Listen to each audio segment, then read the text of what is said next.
Good. All right. So you've got your plan done. You've done all your data here. Sweet as. How do we make our graph? You need to go into Google Drive somewhere.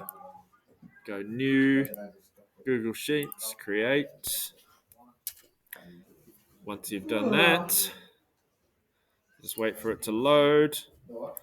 Give it a title. So motor bikes.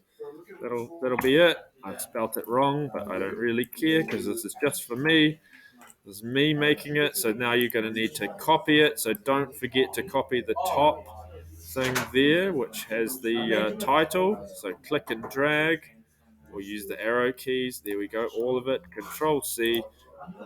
Now Control V. Now I've got it all there. There we go. Now make sure I highlight everything, including the title. Then I go Insert Chart, and it should automatically make a scatter plot. Oh, this is good. It didn't make a scatter plot. So what do? Chart type, and I go down here, and I can see scatter, and now it's got what I wanted. Okay. If I have a look at that, price versus age and year, I mean, that's okay. It's not really an obvious relationship, is it? But anyway, now that's how I've made my graph. Now I'm going to copy it, and now I'm going to put it, Control V, and I'm going to paste it into here. It's at this point now. I'm going to try make a oval, so I need to make it transparent. I'll make it a little bit thicker, change the color, and I can kind of see it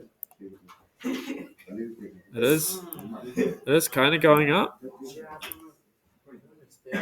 but not. It's not a good trend at all, is it? It is kind of going up. This is a bad example, but sometimes a bad example is not a bad idea. But so there is a bit of a trend line there. So we're putting it in there.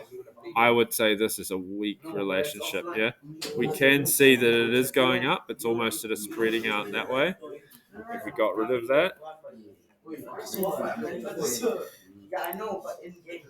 we can see it's spreading out as it's going up, but it is going up, right? It's not an obvious trend there.